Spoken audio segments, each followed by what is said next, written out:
and welcome back to another Nextlander podcast.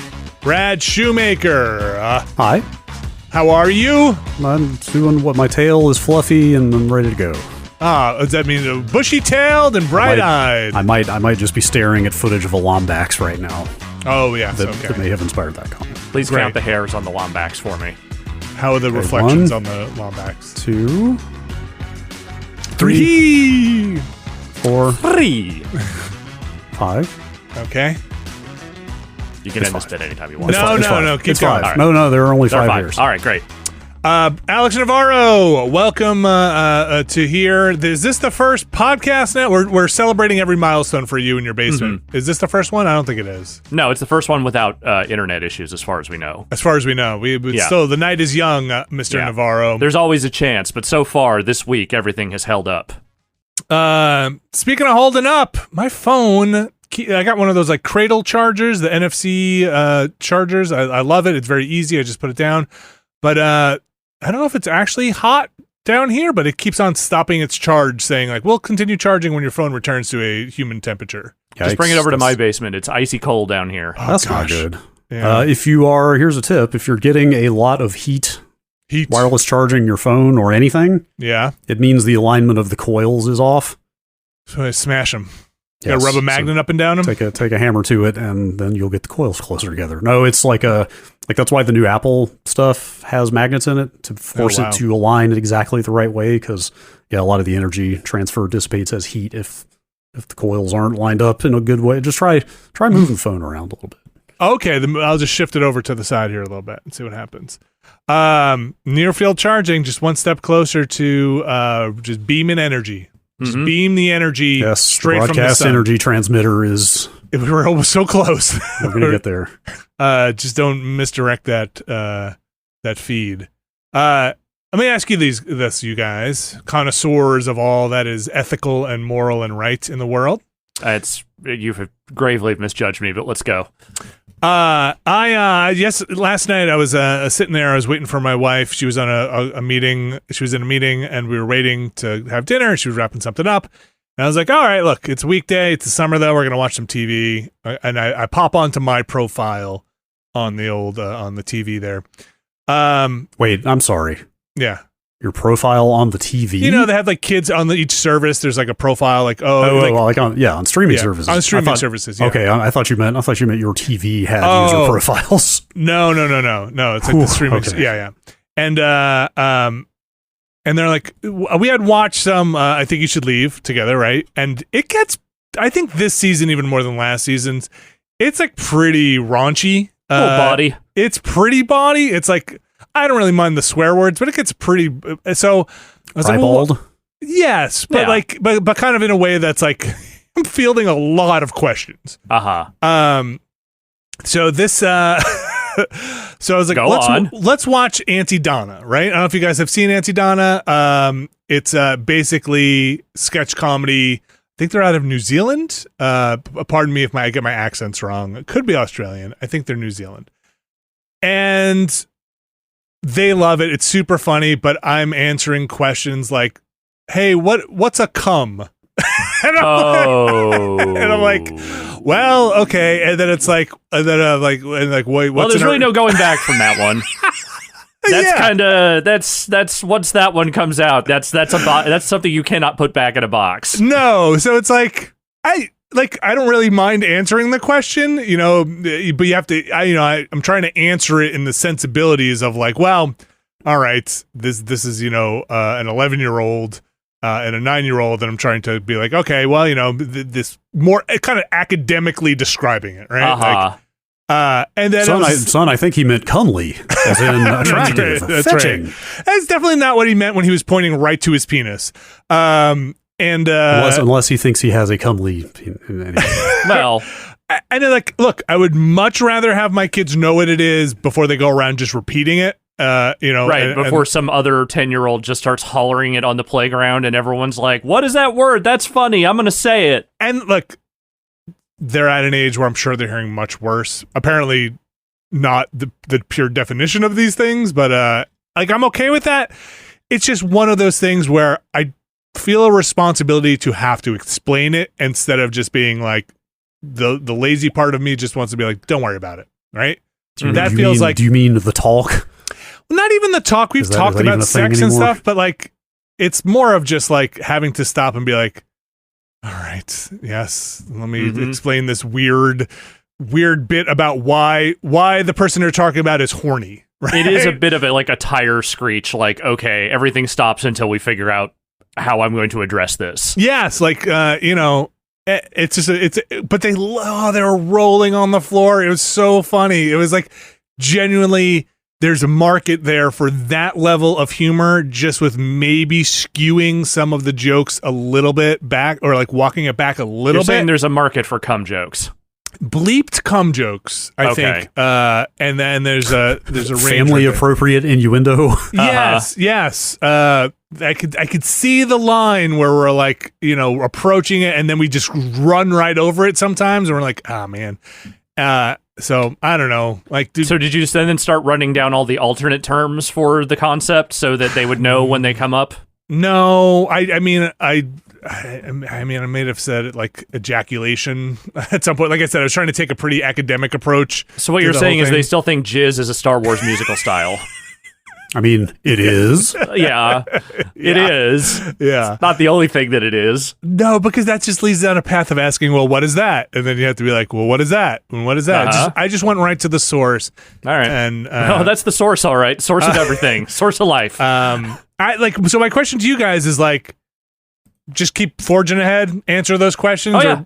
Yeah? No, okay. I think you're doing it the responsible way. It sucks. It's annoying to have to do because then you actually have to have hard conversations with your kids. They're not that hard. They're just like... They're uncomfortable. They're not even uncomfortable. It's just like... It's more of just like... If I were to explain it to you, you use language that's like, oh, it's, you know what a sexual relationship is. You have all this thing, all these things. And they're... I'm a 41-year-old man. And they're at the point where, it's still like, ew, boys, ew, girls, that kind of thing. Right. Where it's like, and they sometimes respond to be like, gross, why would anybody do that? And it's like, okay, well, you wanted to know what the words now meant. You know. Yeah. So I don't know. Sometimes I feel like a bad parent. Sometimes I feel like, no, this is the way to do this. And then I feel like the parent who is like, when my kids go and point at their genitals and say, my penis is a drum. My penis is a drum. And then the other parents say, what the fuck is going on in your house? In your house. Look, my penis is a drum. It made a little cum. And then be like, okay, good. Let me tell you right now. Okay, my parents gave me the serious talks. They definitely were not unwilling to sit down and explain like the hard concepts to me. But they could not ever have possibly grasped any of the dumb slang terms and other things that came around for that stuff. If they had tried, they would have failed miserably to communicate that stuff to me because they never understood any of those terms or those jokes or any of that stuff when I was growing up. So I had to rely on the kids in the schoolyard to educate me on that stuff. And let me tell you right now, having a savvy parent that actually understands this stuff and can explain it in context without just sucking the fun out of it is actually a worthwhile thing, I think. I try my best to not make it feel like a moment and to just do it like a casual, oh, you don't know what that means? Hey, here's what this means. It doesn't have to be an after-school special every single time. Just a kind of like you were explaining what the difference between toast and burnt toast. Like, oh, okay, like it's when the toast gets burnt. Or like, oh, it's when a male's penis ejaculates. What's an ejaculation? And then it usually stops with gross, Dad, and be like, you wanted to know. Now we're moving on. Look at this other joke. About 26 miles per hour. That's what. Good. That's apparently how fast that goes. Okay, good. Do I know that? Have you clocked some speed? No, it's because there was a local band that when I was growing up that called themselves that 26 miles per hour specifically because of that, and it was one of the dumbest fucking things I've ever seen. But also, those guys absolutely that was their style of humor, 100%. Think about the scientist who has to talk about the grant they got to be like, and also the stuff they have to fill out to be like, we're looking for volunteers. What do you got to do? Well, we're doing a kind of a test. We need to know just go in that room there. I've got the world's smallest radar gun. And we're just gonna. Well, I mean, that's the one you want to be a part of, because the other one is the ejaculate crash tests, which are a lot harder. They just fucking wreck a Volvo into your cock over and over again. It's not fun. Little helmets on some sperm. Yeah. What'd we sign up for? Anyway. We're having a good time here. Glad I can get the opinion of everybody out there. Other parents, I'm sure you must run into this stuff. I'm curious. Because sometimes, it's a big world out there, and I know a lot of parents would probably not agree with like exposing their kids to that kind of stuff. Damn, you hear about it all the time, but I don't feel that way. Kids got to learn somehow. Also, might as well be from someone they can trust. I kind of feel like I would like to remove the shame from any of that stuff to make it feel like it's taboo. That's my personal opinion. Like, the quicker we don't make this a thing we can't talk about, the better off I would feel in my family personally. Plus, the sooner they'll start actually understanding all these jokes. Yeah, and they'll be funnier for it. Yeah. Yeah.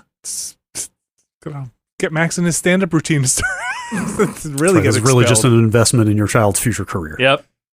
Just makes things easier. Let's talk about some video games, folks, before it gets too hot down here, figuratively and literally. We've got looking at this rundown here. There's a lot of games on this list. Yeah. Let's start with Remnant 2 or 1. Something Ashes? No, they dropped that. No more Ashes. Back to the Ashes. Remnant 2 just came out on I think officially on the 25th, which was at the time of this recording yesterday, but you could get in and play it a little before that if you had a certain edition of the game. We played it on our Monday stream. I had a really good time. I think we might go back to it again. I'm going to say this, my quick overview of Remnant 2 feels more fleshed out than Remnant, and the system seemed deeper than Remnant. I did go back and I played Remnant 1 last night with my brothers, and going backwards in it was like, yes, now I see. Also, the game Remnant 2 looks very good. Yes.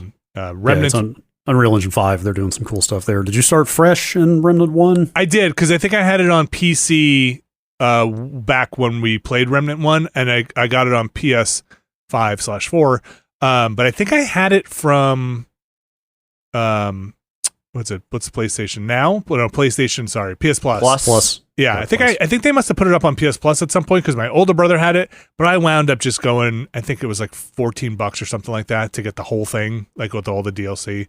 So I just wound up getting all that stuff. But it does not look as good or nearly as good as Remnant 2 looks very good. It's very sharp looking. It's UE5, right? Yeah. Yes, it is. Yeah.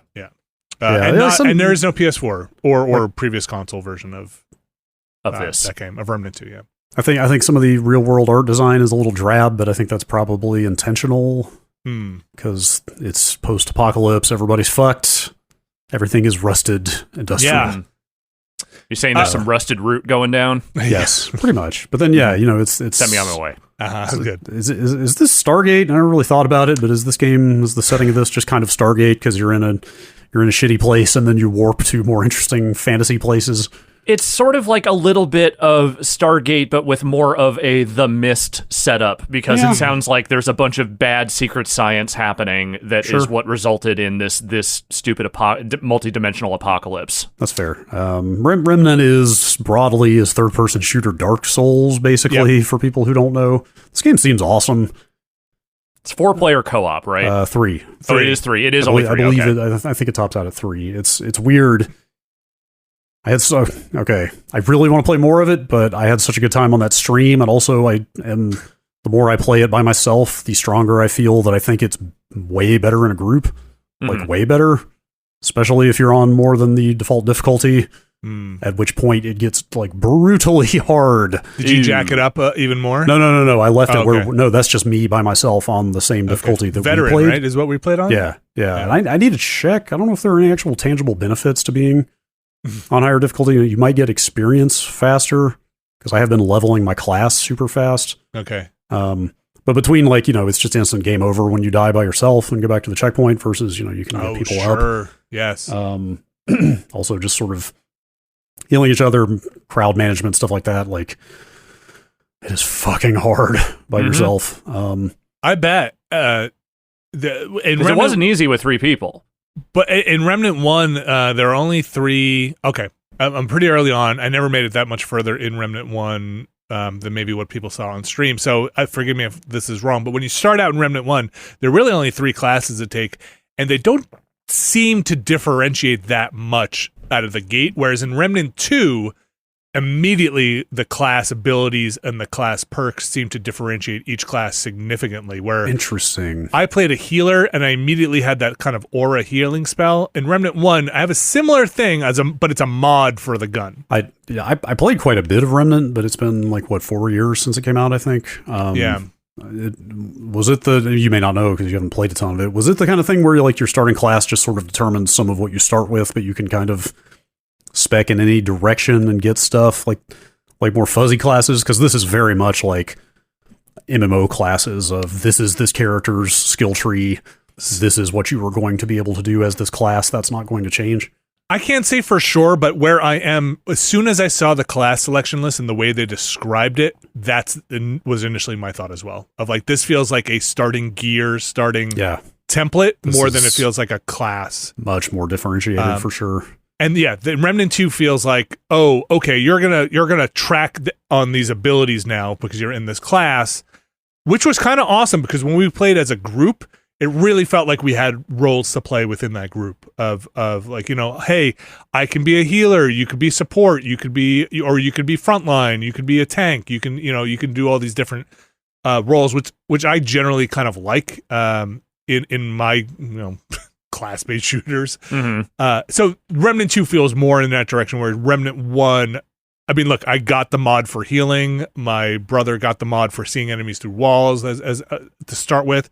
I don't know if I'm going to get support level mods, but the classes are basically long range, medium range, and short range in Remnant 1. That's what they kind of say. Like, hey, do you like to be medium range? Then you're going to get this kind of shotgun and, handgun, and you get a healing support ability. And I can't remember if you just can kind of spec out of that eventually. But yeah, the loot seems, coming from Diablo, the loot seems nice in this. Well, yeah, so it's like, I can't remember, I guess the first game was kind of the same. It's interesting because, this game has all the trappings of a loot game, but the actual itemization is more of Dark Souls because it's all prefixed. It's all named loot.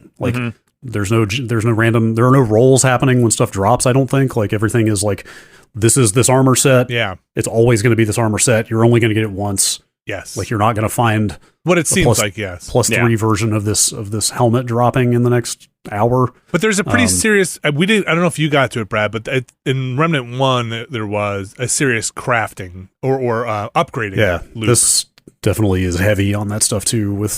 There's a bunch of different upgrade materials. There are, let's see, you can craft weapons, you can upgrade weapons, you can get mods for weapons, you can get mutators for weapons. Mutators, yes, I forgot about those. Right.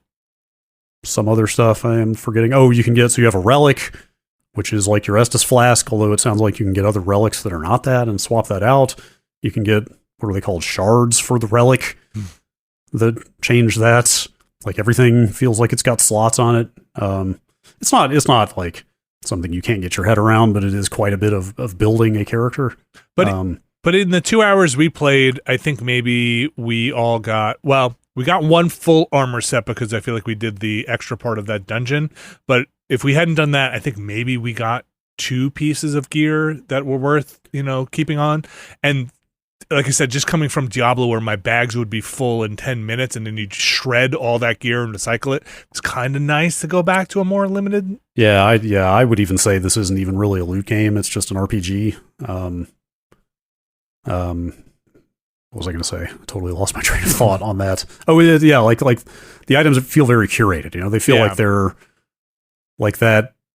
So there are hidden walls in this game just to try to drive home how Dark Souls-y it is. And thank you, chat, for tipping us off, because I found one of them. Never found that. Although when I went and did that dungeon again, I went and looked at that wall and it was actually shimmering. So okay, there is a tell. You can, if you really look, you can see them. There's also, I think, a little bit of an audio cue when you get close to them. Yes, there's a tingle also. Anyway, I went through there, but so you go through that hidden wall and you find a cool ass helmet that's like this crown with a jewel in it that doubles as a headlamp that actually casts like a really nice looking glow when you wear it.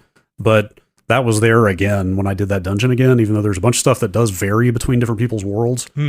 But the point is, that helmet is where that helmet is. You find it by going through a hidden wall. You do it once, you're going to get it, and that's it. You know what I mean? Yes. Same thing as, not to keep harping on the Dark Souls comparison, but it's like all the armor feels like hand designed and curated.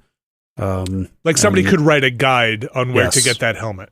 Yeah. That said, though, they're doing the thing from the first game that I thought was so cool. Although it seems very like,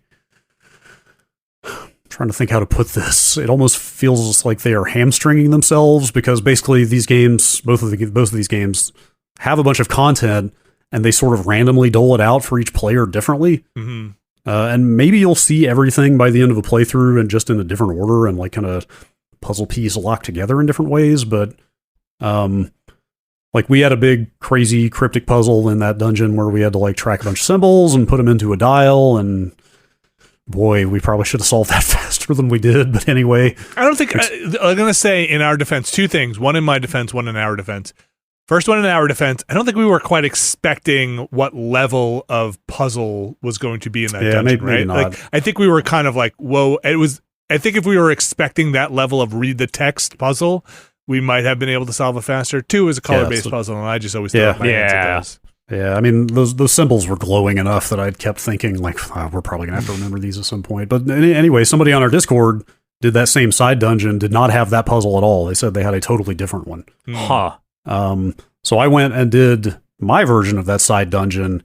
I pretty much had the same elements as the one we had, but they were fitted together in a very different way. So were they different, like a different solution? So that puzzle, I had the dial puzzle, but the symbols and the colors and everything were totally different. Oh, but also, remember the hidden path part? Yeah. So like, it's weird. It's like, it's a lot of Dark Souls, but it's also some raid kind of mechanics, seemingly. Like there was a part we got to where there were just a bunch of floating platforms, and we had to realize that there were hidden walkways between them. So, long story short, that crazy treasure chest fight we had to do to get the key to go through the door behind the hidden paths. Yeah. That fight was right in front of those hidden paths. Oh. Whereas, if you remember in our version on the stream, those were at like opposite ends of the dungeon. Yeah. Huh. Okay. So the pieces are shuffled around a bit. Yeah. And even I had different level design as well. And the enemy encounters are random, and that's actually the one part I'm sort of struggling with, and I feel like could maybe be done better in spots, is that we saw some of this in the stream as well. Sometimes they will spawn a few too many enemies into too tight a space in a way that's real hard to deal with. So some of that randomization feels a little bit messy, but it's still nice to have different fights. If you're dying as much as I was and going through the same parts 6 or 8 times, like having different enemy distribution was cool. So it's probably worth mentioning. I mean, you've made the Dark Souls comparison, and it's apt and it's appropriate. But there is a intentional. There is a bonfire mechanic in it as well, where if you die and respawn, all the enemies on that level have come back. Or if you go back to a checkpoint to get health or something, you are respawning the major or the minor enemies, not boss or mid-boss. No, not like scripted encounters or whatever. But that's the only penalty, though, is the enemies come back. Like you're not dropping experience or currency or anything like that. But I think it's the puzzle solving and the hidden stuff that really got me in that stream. Like the combat is cool. Yeah. Especially playing in a group and having classes that synergize pretty well. Like Alex is playing the pet class, you're a healer, I'm just kind of the long range damage dealer guy. But it was like, finding that hidden path. Yeah. And getting that cool crown, like having to solve that puzzle together. Yeah. Like elements like that. And that was just a side dungeon. It really felt like a mini raid, a mini thought out puzzly raid. And I like you just mentioned, it was fun to play with classes that felt like they were supporting each other. Like that dog saved our bacon a bunch of times because the dog was rezzing people. That dog was doing some work. That dog was definitely doing work, and that was cool. I felt useful, not necessarily because I could drop a bunch of damage, but I could drop a heal, and that felt like it was necessary because of the limited nature of the healing and. You burn an Estus flask, let's say, when you revive somebody. as well. So yeah, what a relic, a relic. Yes. It seems well considered and well thought out. Yeah, it seems like there's a decent amount of depth in the combat and some like skill based stuff. I haven't dug too deep into it yet, but like weapons can have an impact rating, and I assume that staggers enemies. It seems to, because I certainly have staggered enemies. I noticed that in my personal playthrough. Yeah, and like I'm playing the gunslinger, and I believe some of those skills add extra impact to shots. I've got a skill. My first skill is if you just tap it. It just randomly, or it basically shoots any enemies. It fires 6 rounds. It fires 6 rounds randomly at any enemies in front of you. But if you hold it down, it'll shoot all 6 of those shots in one round. Okay. So I've even had like some of those big ass guys that we had a lot of trouble with coming at me. And if I did the hold down version of that to shoot 6 rounds, and I put the flame effect on my gun, and I hit the critical spot, like the weak spot on the enemy. Mm-hmm. I did like 3/4 of the big guy's health in one shot. Oh my gosh, really? And he staggered. Because that's the fucker that also throws the exploding shards at you. Okay. Which, if you remember those, like makes things super hairy. Oh yeah. Even if you don't get hit with the projectile, it embeds right near you and then explodes, and you're still fucked. Yeah. So like having that guy running at me and being able to like almost kill him in one shot and stagger him to get some space, like. It seems really cool with some of the stuff you can do, like kind of stacking abilities and hitting skill shots and stuff like that. I enjoyed what we played. We should go back in and do some more. Yeah, I'm down. It seems like world progression is on the host, but character progression is you take it with you. So that's also nice. I guess they're probably just like locking the world state in stone when you start your game. Like when Alex started, like he's his distribution of which version of each dungeon are we going to get, which puzzle is going to be in there, like stuff like that is probably all just fixed. So in Remnant 1, they make very clear you can just re-roll your world. Right. They have like a thing that's like, hey, do you want to just re-roll your world? And that'll, so I'm sure it's a seed, or I would assume it's like a seed that it's built from, and you just change the seed. Yeah, and you'll get different bosses. Like again, like I said, maybe by the end of the playthrough you'll have seen every boss there is to see, but maybe not. Like that's kind of how it, game development is so arduous. It seems crazy to devise a system where people aren't going, like, you want to wring every bit of value out of all the work you put into the game, right? But like, people may not actually see everything. Yeah, maybe it's a pool that, like, it's plucking from, and then once that boss is pulled out, maybe you don't see it again. I don't know. Yeah, I am very excited to play more of it. I'm very impressed with it so far, but I'm in this spot where like I want to play more of it, but I think we should save it for the stream. Well, it is nice that you'll see something different.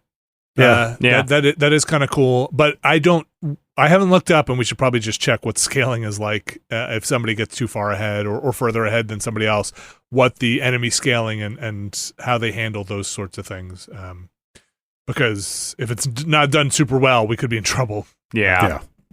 I will say, so I went, like I said, I went and ran that side dungeon again in my world. All the armor was the same. I got the same crown and the same armor set at the end. So did you get a dupe? It just gives you mats when you pick it up instead, because you already have it. Just generic crafting mats. But I did find one new ring I didn't have already. Ooh. And a couple of shards dropped for my relic. Okay. So it is worth doing content again if you've already done it in a multiplayer game. Last thing I'll say that I really appreciate, and this seems to be the same in Remnant from the Ashes from what I played, that maybe I didn't remember, or maybe I did.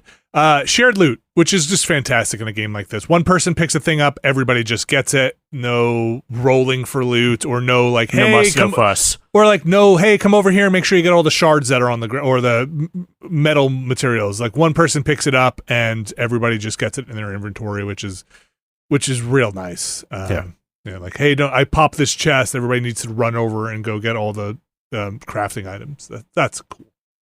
Yeah. Also, last thing, it's nice to see Unreal 5 games hitting, to be able to run around and like play with some of that stuff. Like, it's very subtle. Kind of surprised how little you notice it or don't notice it because it's not there, but no level of detail popping in when you run around. Not that I ever noticed. No, there is none. I mean, that's the way that engine works. Like, they have finally fully eliminated the run closer to a thing and see the higher detail thing pop in. Not that the sight lines are super long in that game. You don't get like, you don't get like super long vistas or anything like that. But you can like fix your eyes on a point like way off as far as you can see and just run at it, and you'll like never see. You're getting the high detail version of everything at every distance. It's super cool. like I said, it looks nice, and I don't even think I appreciated how nice it looks until I loaded up from the ashes and was like, oh, yeah, this is... Yeah, it's a the big lighting difference. is also very good. Like you have a flashlight by default, and like I said, we got that crown that is it casts like a cool watery teal sort of crystally glow around it everywhere, and that stuff and the shadows look super nice. So yeah, I'm gonna continue trying to play from the ashes, and we should just jump back into Remnant 2. There's also like a ton of story there that I don't think I tried to watch like a primer video, and it was an hour long. I felt like I was watching a Destiny lore video. Go back and talk to that guy who's stuck to the wall that we saw. Yeah, and, that's right. Yeah, go through every conversation option with him. It's like 10 minutes of dialogue. Okay, yeah, I'll probably have to do that as well. Remnant 2, out now, available on PlayStation 5 and Xbox Series X and S and the PC. No PS4 and no Xbox One. So, just be aware of that too. The price of UE5, I guess. It's only $50 on PC. I'm kind of surprised. I actually was the first game maybe launched at $40. I feel like I remember. I want to say it wasn't a $60 game. Certainly wasn't $70. I think this is probably better with people. Not that you couldn't enjoy it by yourself, but I think with a crew, this game is pretty rad. Seems pretty good, and 3-player at that.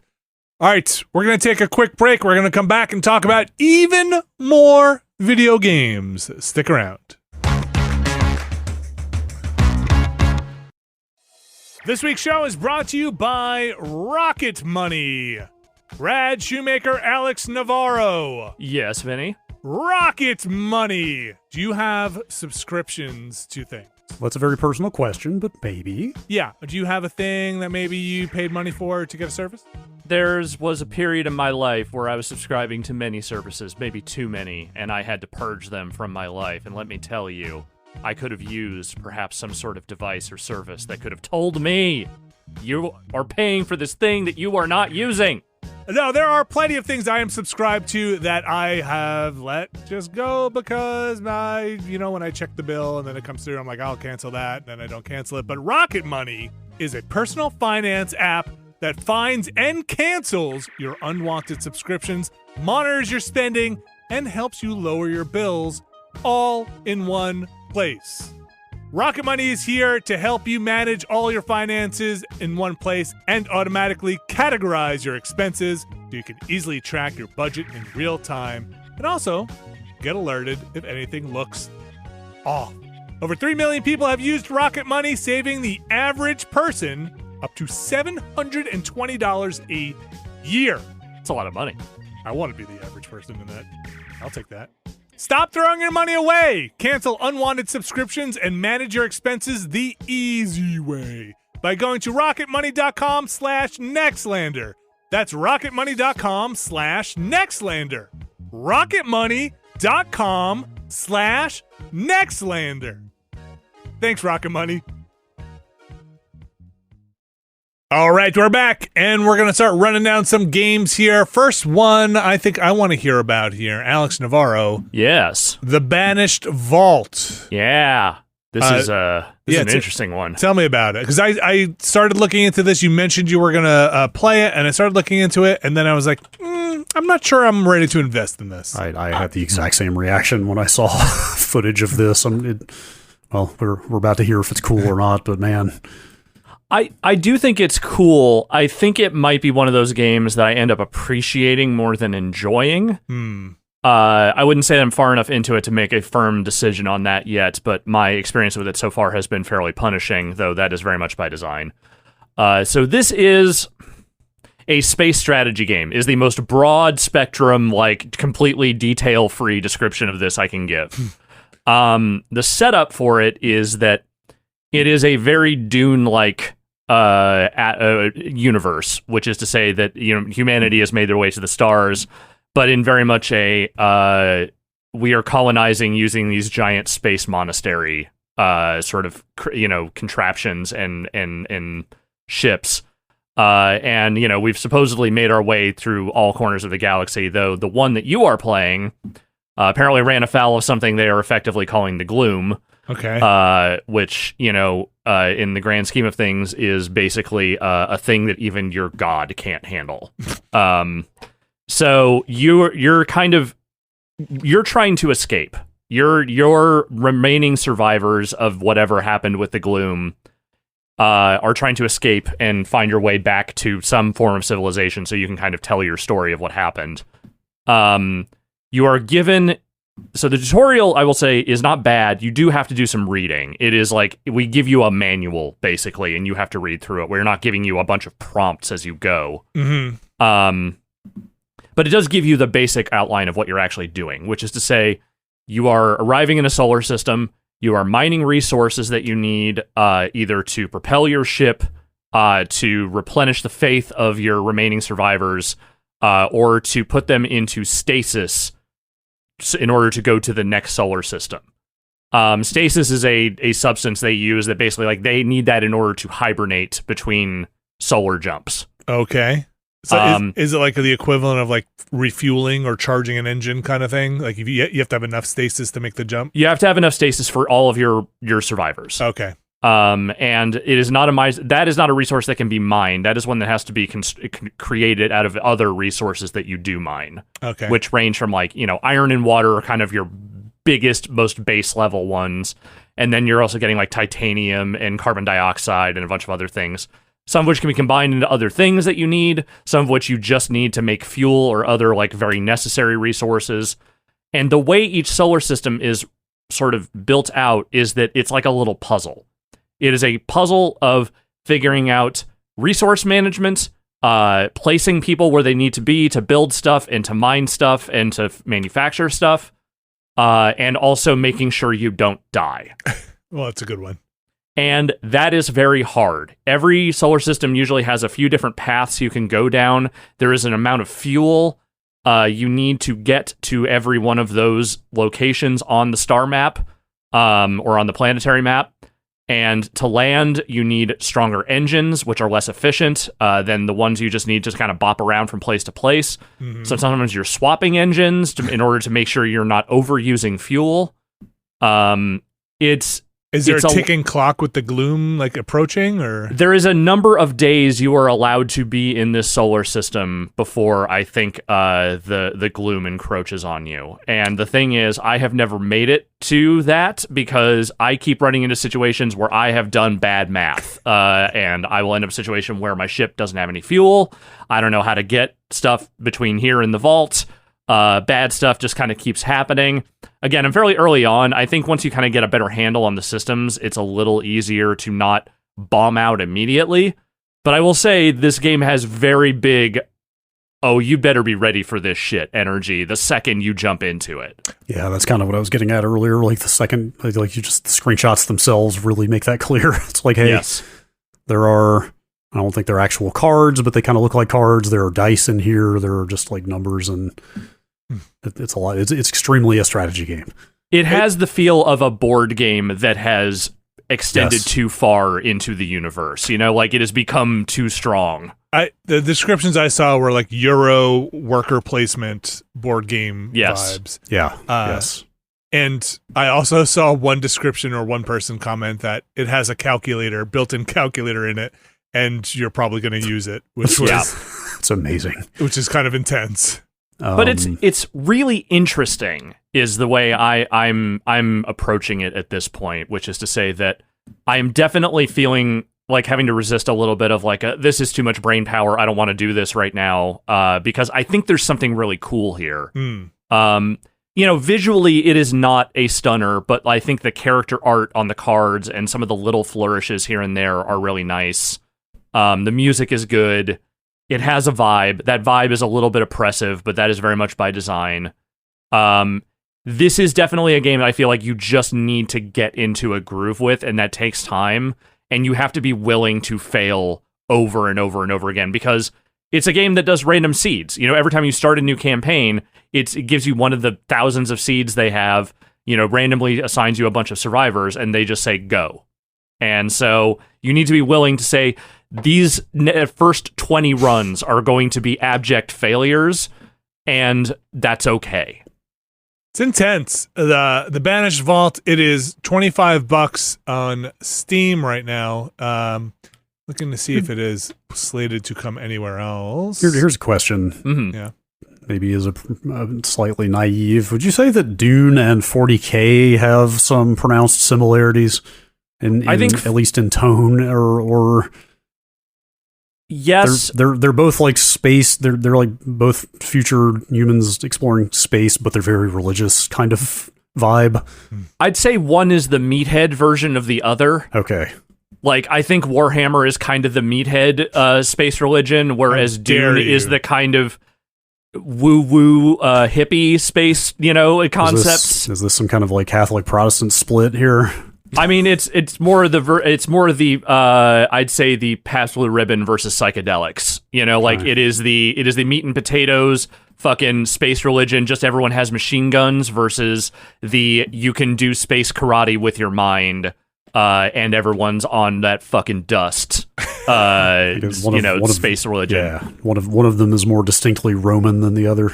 Mm-hmm. Yeah, I'd say like they're both a little gothic, right? At least some of the representations of Dune. Warhammer's health goth though. It's health or hell. Health goth, because the thing is, like, you have to be pretty worked out to fucking get into one of those armor units and actually get it to move. I just meant like more like literal gothic, like flying like cathedrals in space. Stuff. Yeah. And look, Warhammer has chain swords, and Dune has like the way, right? Like the weirding way. Yeah, the weirding way, which I feel like that's maybe, or like a little more metaphysical or a little more philosophical bent, where Warhammer is like space marines on the ground chopping bugs in half for the emperor god, right? Like the individual rounds that this gun shoots are the size of soda cans, and they explode, right? Where I feel like Dune's universe is a little more of like, what if we move this piece on the board here, and like like a little more political intrigue. Yes.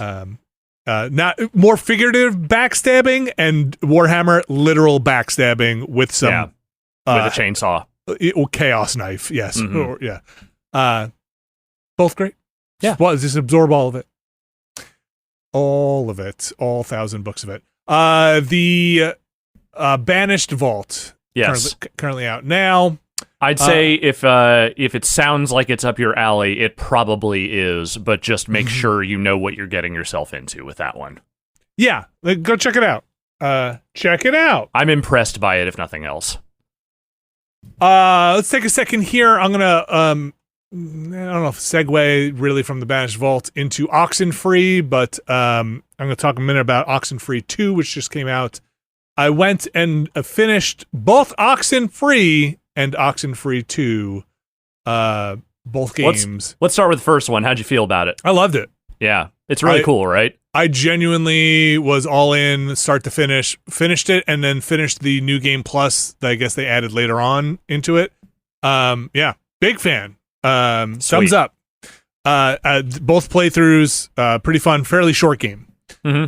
Yeah, like 6 to 8 hours or something. If that, maybe. Yeah. And I got the first run through, I tried to get all the collectibles. The second run through did not get everything, but also was very satisfied with my endings, multiple endings in both of these games.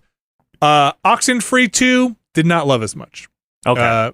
I thought the kind of thing about Oxenfree that really hooked me was the kind of banter and interplay with these teenagers and the kind of unraveling the mystery of what's happening on this weird island, this spooky island. Mm-hmm. A lot of that seemed to be gone in Oxenfree 2. You're mostly communicating over a shortwave radio, literally to other people. I know there's a lot of radio stuff in the first one, but this is literally like CB radio style, communicating to people. You do have somebody you're walking around with a lot, but I feel like the group dynamic was lost, and I kind of missed that. Also, the island is bigger, but also that makes it feel like it's a little more tedious. A little more running around than maybe you would like. Yeah, and that was not my favorite part of Oxenfree. I really just wanted to get to the next dialogue checkpoint to kick things off. The Oxenfree 2, I think, explores more adult kind of existential questions, where Oxenfree, the first one, is maybe a little more lighthearted in that realm. I mean, there's some existential dread happening, but not kind of like ennui or like, what am I even doing here? Why do I even go on? Well, it's a little bit of that, like, that almost Firewatch thing of, like, here are some characters that are very much, like, kind of detached from the larger world, and, you know, they're kind of just finding their way into this weird, shitty job that they've decided to do, and, you know, all the spooky stuff starts happening to them. Yeah. But, like, these are definitely, like, these characters have a little bit of a burnout feel to them. Yeah, and, you know, you explore some of that and realize why and what paths they're on, and they've had life before that, and I just felt less satisfied when I was at the end of Oxenfree 2 than I really, and this is saying I really liked Oxenfree, so that it's not saying Oxenfree 2 is terrible by any means, just saying compared to what I just played in Oxenfree, the first one, I was less satisfied when I reached the conclusion. Like I didn't feel like I wanted to go explore the multiple endings in Oxenfree 2. Okay. I will say I've heard from some people who played both that they felt like 2 wrapped up well, even if they didn't love what was kind of in the build up in that game. I haven't gotten far enough into it to see the ending yet, but I did play a little bit more of it. Yeah. I think I'm kind of with you. I'm not vibing with these characters quite as much as I did with the first game, but I don't think they're bad or anything. I'm just not as invested. Yeah, like the first one has a much more, hey, teens got into some bad shit vibe over their head, and this one feels a little more of like, oh, you had some baggage coming into this, and we're exploring that more than we're exploring the problems with the ghosts on an island. Yes, and it does wrap up neater, I'll say, or more neatly. But I think I kind of liked some of the questions posed in Oxenfree at the wrap up more than I did at the end of Oxenfree 2. So, fun game. Still fairly short, maybe a little more tedious in spots, especially if you're going to go and collect everything, the pages of journals and stuff, because there's a lot of backtracking and running around and navigating screens in Oxenfree 2. That is also out now. That came out earlier this month. I think pretty much on everything. Maybe not Xbox. I don't think it came to Xbox yet. Yeah. I think we talked about that last time, right? About that. Oddly missing from Xbox. Unclear as to why. That's also, you know, we talked about this last time with Oxenfree 2, as promoted now on both Oxenfree and Oxenfree 2, a Netflix studio. Night School? Night School. A Netflix studio. Let's talk about another big one out here in the wilds, Pikmin 4. Yeah. I've put a lot of time into Pikmin 4 so far, and it is extremely Pikmin at its core, but also very different than other Pikmin. So I've played pretty much every Pikmin, I think, or at least 3 of them, and I've played the re-releases that have come out. First things first, I'll say the co-op is different than I expected. I think I might have mentioned this previously, but somewhere it's not like 2 characters playing at the same time. Local co-op, I should say. It's one character has like a turret. You're kind of off screen. You got a reticule, kind of like Mario Galaxy, where you can shoot star bits at things. It's a little more like that. Extremely helpful to the point where you might want to just turn the co-op on and have a controller next to you, because you basically get a machine gun to just mow down enemies whenever you want at a distance.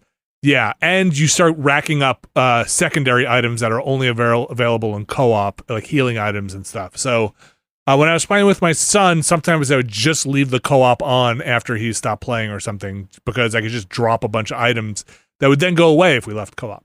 Is it like analog stick driven? It's not motion control for gaming, right? I can't remember if you could turn on the motion control. Like you're making me think of the co-op thing from Mario Galaxy. Yeah, that's exactly what it's like. Is that literally what it is? Yeah, that's exactly what it's like. Where you're just shooting star bits at things, but maybe more helpful, because you can not only shoot enemies from afar that then don't aggro the player, so you can kind of just pick off enemies from afar. You can shoot the Pikmin as they're transporting to make them go faster. So it's pretty useful. The only problem with it is the player 1 has complete camera control, so you're constantly it's like when you're doing a turret sequence and somebody else is driving and you're like, you got to turn around. You just turn the camera. I can't shoot here. And so a little bit of that. A lot more mini game-ish segments in this than have been in previous Pikmin games. There is a whole thing called Dandori, which is, I don't know if it's a real thing. I assume it is a real thing in Japanese culture, where you're trying to efficiently plan out your tasks. And they have all these other quote-unquote, let's say, Pikmin-style players. At least I've only played against CPU, where you're competing to get as many points as possible, basically to efficiently get the things in your world. They're competitive battles. That's neat. I burn out on them if there are too many in a row and kind of start skipping them.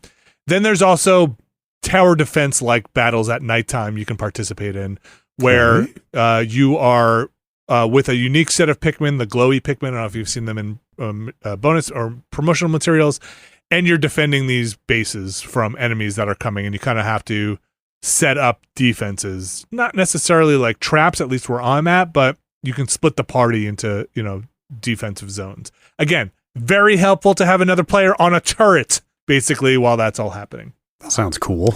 I like tower defense. Yeah, it's pretty light where I'm at in that, but I don't know if it'll get more involved later. That still sounds cool, because like my first question about this game was going to be like, it's still Pikmin, right? Like, so hearing that they have layered some other stuff that's not just Pikmin on sounds... So the other kind of big things in this are, it's got more of a, I'm going to say role-playing element to it. I might be using that term pretty loosely, but you are getting more and more items by collecting other characters that are bringing back to your base, and they're unlocking other missions. So you're basically building a base out, and then you're getting items that you can spend money on and resources on to kind of augment your character and build in a kind of a light-ish role-playing way. You're not like dropping points necessarily, but you are equipping items that make your character possibly play differently than another character. Yeah, that all sounds good, because in my mind, Pikmin is still just roll around with a gang of Pikmin and throw them at things to make them do a thing to the thing. Yeah, and that's it. It's essentially that, and then there's layers on top of that to kind of ease things, because you're in the fourth version of this, right? Like, I bought an item fairly recently. It was like, you know what? Just blow this goddamn whistle and all the idle Pikmin will come to you. And it's like, thank God, because I don't need to go back to the home base to collect idle Pikmin anymore or send my dog to go do it. And you just blow that damn whistle and they all just run over to you. Stuff like that. Or, hey, buy this other item and they'll all just go back to home base. Like, those are things that make the game much more palatable to play, especially on the fourth iteration of it. The time pressure seems to at least be gone. I don't know if you remember from previous games. You do have a ticking clock. This one is a little weird, and I'll just kind of explain this in multiple steps here, but quickly. One, it doesn't seem like the campaign has an overall ticking clock, which previous Pikmin games seem to have, whether it's food running out. I don't know if you remember that. Hey, you got to make sure you squeeze juice and stuff or to keep the thing going. That seems to not be a case. You can let the days go by, and I haven't seen any penalty for that. The other thing is, when you're in the overworld and there's the day clock running before it becomes nighttime, if you go into sub-dungeons, which seem to be new here, time just about all but freezes. It moves very slowly. So you can be near the end of a day, jump into one of these mini dungeons, and work through that for kind of as long as you want, and then pop back out. So the time pressure seems to have been, if not ameliorated, kind of done with. I haven't felt it that bad in terms of resource management and stuff like that. So I'm enjoying it a lot more. Then 3? Yeah. Then the other Pikmin games that usually I start pretty high in a Pikmin game, and then it gets a little like, oh my gosh, we're just doing the same thing over and over again. This feels like as I'm going, I'm progressing, unlocking cooler things that make the experience easier. Not easier, but like less tedious, let's say. There are still puzzles, there are still parts where you're like, I have the wrong Pikmin. I don't have the onion for these Pikmin yet, and I want to go find this. So there's still challenge and things there, but the tedium gets out of the way. Whereas I feel like in the last games, they were like, that's the game, man. If you don't like the game, stop playing Pikmin. There is definitely a contingent of people I've seen who are very like, they got rid of the timer. How dare they? Oh, really? Interesting. Yeah. What was the big pushback? Was it Dead Rising where the timer? Dead Rising was the one where also people got very huffy when they took out that stuff. Yeah, I can see it. I'm not a big Pikmin fan, but I am a big Dead Rising fan, and I would say that the timer was pretty integral to the Dead Rising. I see what would drive somebody to feel antsy about that. I personally don't care, but sure. But if you didn't think the timer was a good or necessary part of Pikmin, then that's fine. Well, it's funny because they have this very big strain of work efficiently, get as much done, but there doesn't seem to be a big consequence, at least in the main game, for not doing that, because you can take as many days as you want. But they do have these challenges. I have not competed in any of the outside the main game challenges. I guess you can play other players, in that Dundori challenge stuff, but I haven't done any of that. Not interested. It's weird. Like the prevailing vibe I have seen around this is just like it's kind of casting Pikmin as like the little Nintendo franchise that could. I feel like everybody's just treating it like the Nintendo series that time forgot.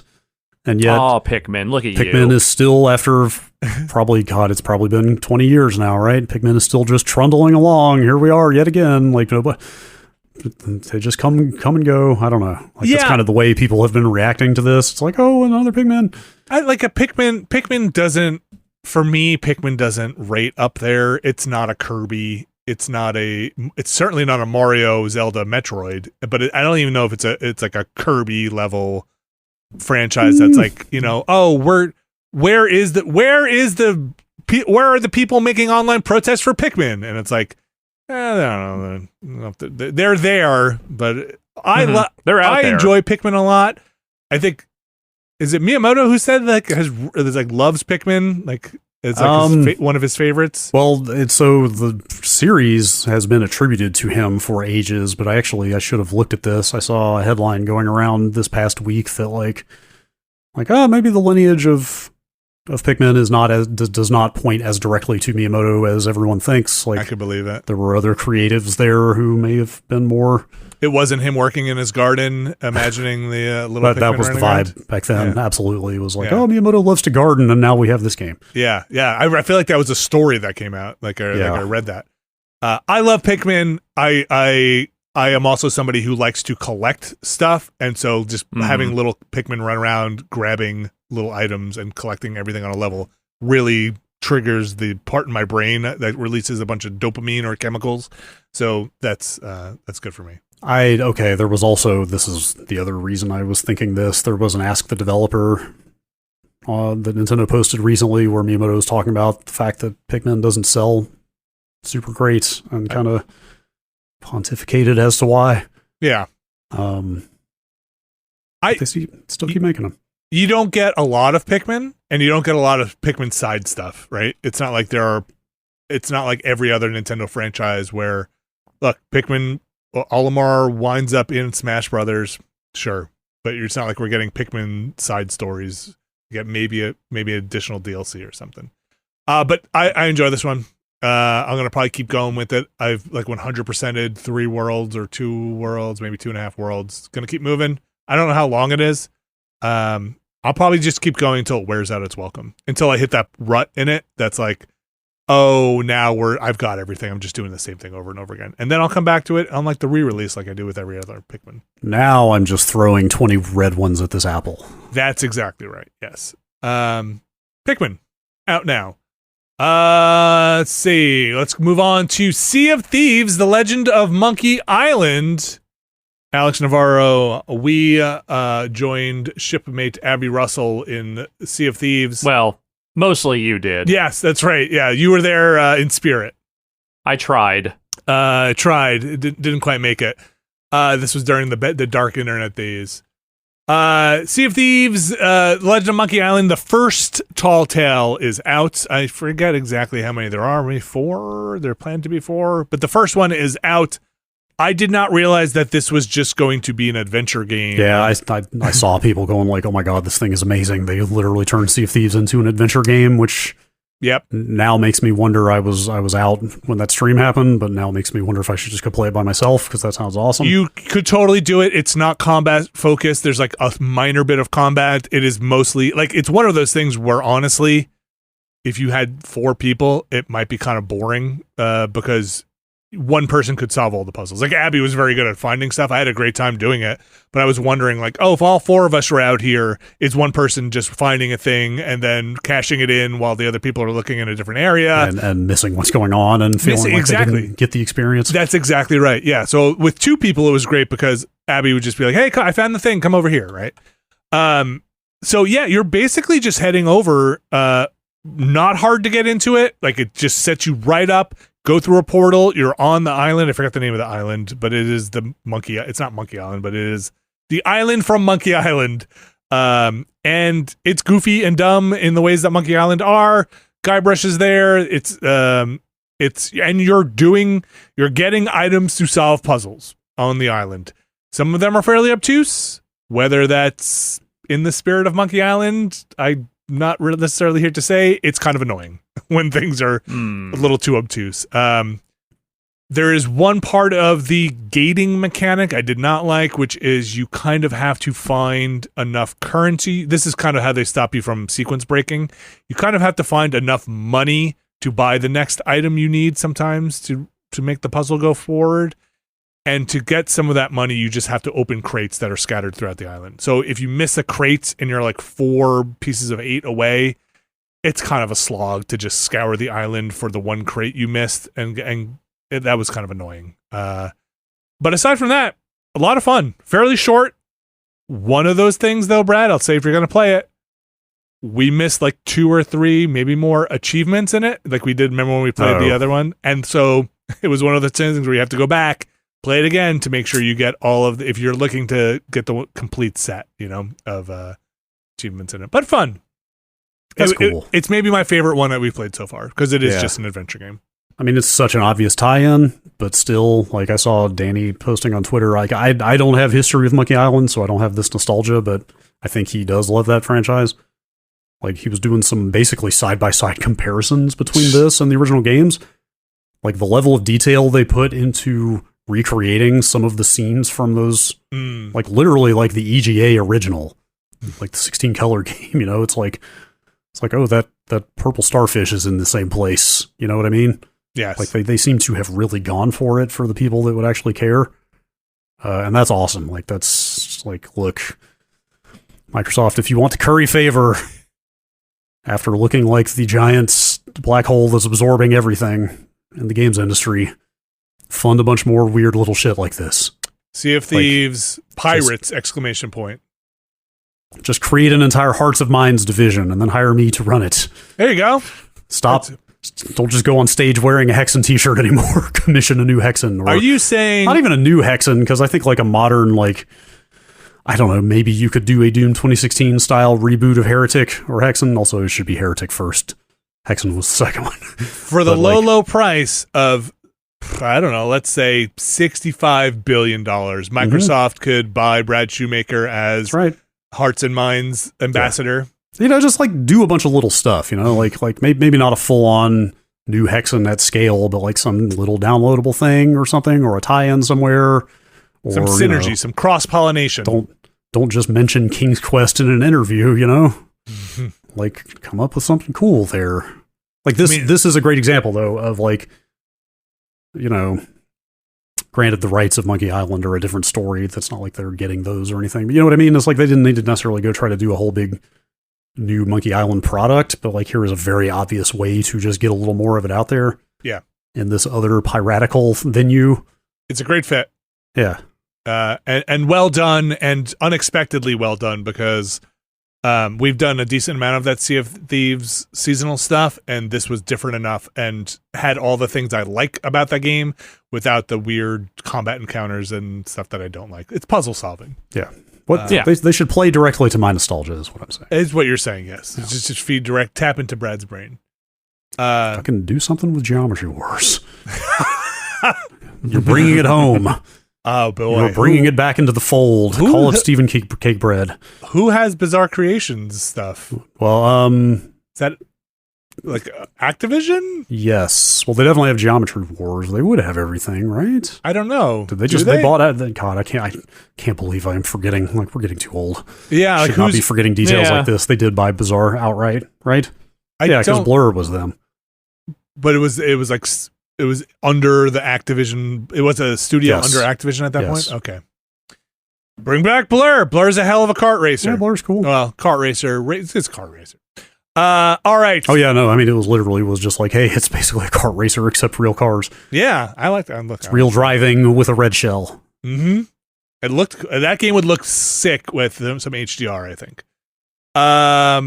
Brad, the part I've been kind of most excited to talk to you about.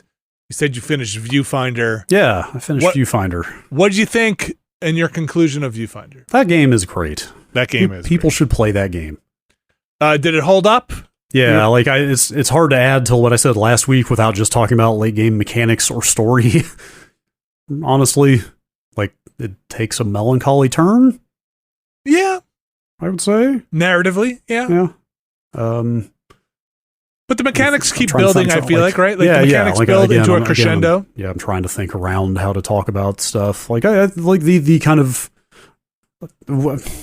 We said last week it was sort of one new mechanic per hub or world, but I actually felt like it was kind of like 2 or 3 per toward the end. Interesting. Okay. It was like, see again, like I'm talking very vaguely. The purple thing, the purple stuff is a thing. But then there's something else they stick in with the purple thing at the same time for part of them. There are compounding. Yes, that's it's mechanics. like new mechanics will kind of come and go for like, oh, this I just did a block of 4 puzzles and there was a new thing I hadn't seen before.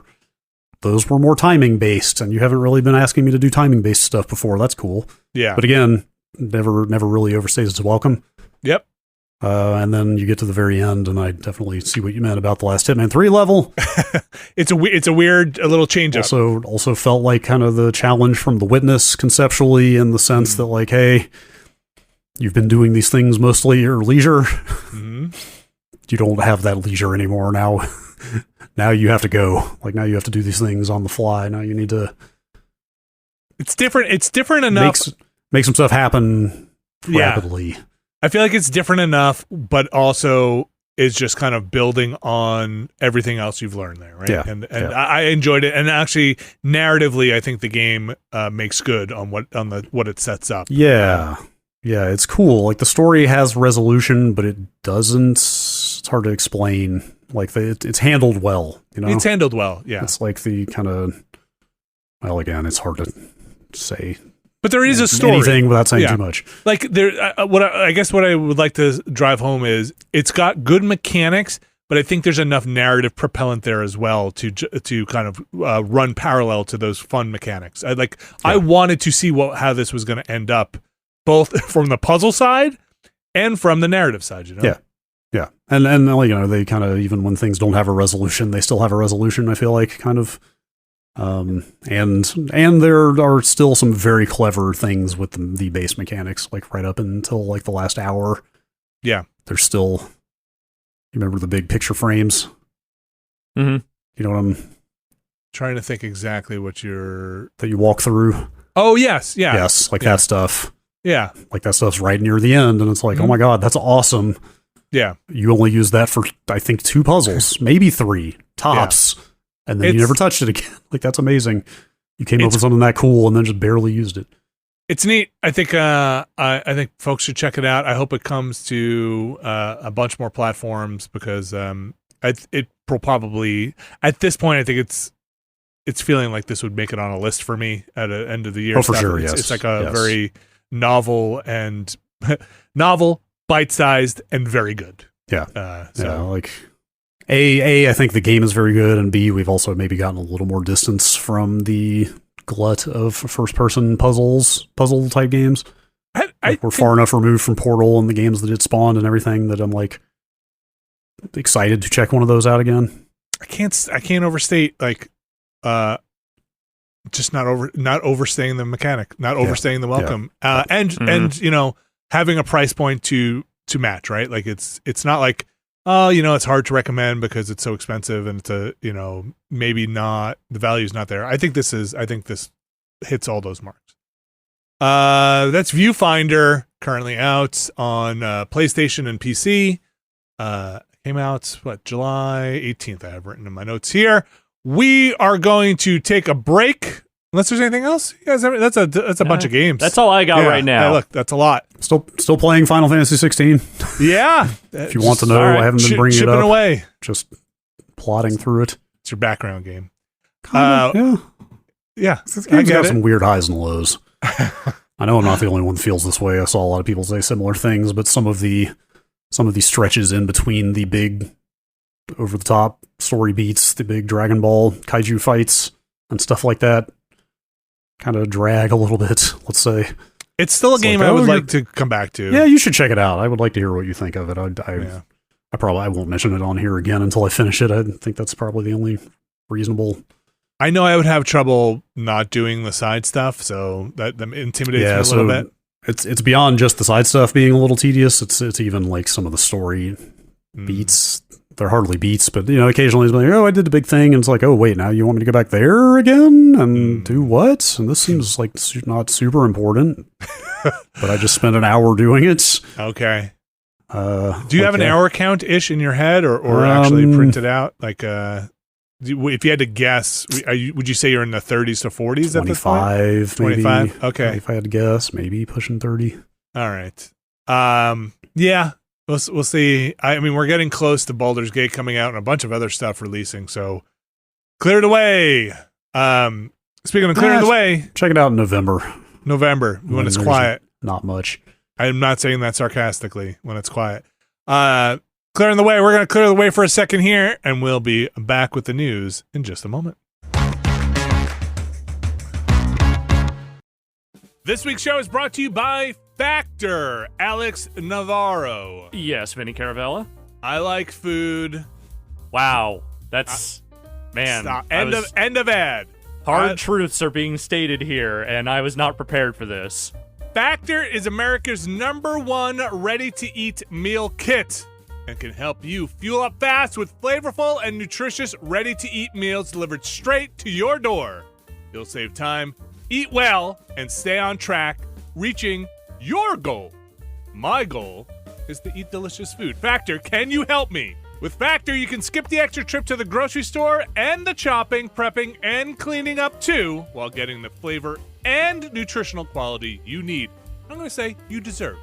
Factor's fresh, never frozen meals are ready to eat in just 2 minutes, so all you have to do is heat and enjoy, then get back outside and soak up the warm weather, or in my case, turn the air conditioner down and go sit back on the couch. They offer delicious, flavor-packed options on the menu each week to fit a variety of lifestyles, from keto to calorie-smart, vegan and veggie, and protein plus. Prepared by chefs and approved by dietitians, each meal has all the ingredients you need to feel satisfied all day long while meeting your goal. And if you're looking to mix it up, you can add a protein to select vegan and veggie meals each week. With Factor, you can rest assured you're making a sustainable choice. They offset 100% of their delivery emissions, source 100% renewable electricity for their production sites and offices, and feature sustainably sourced seafood in their meal. This July, get Factor and enjoy eating well without the hassle. Simply choose your meals and enjoy fresh, flavor-packed meals delivered direct to your door. Ready in just 2 minutes, no prep, no mess, or as I've heard before, no fuss, no muss. Head to factor75.com/Nextlander50 and use code Nextlander50 to get 50% off. That's code Nextlander50 at factor75.com/Nextlander50 to get 50% off. Thanks, Factor. We are back, and it is time for the news. Brad Shoemaker, you're here to take us on a news journey.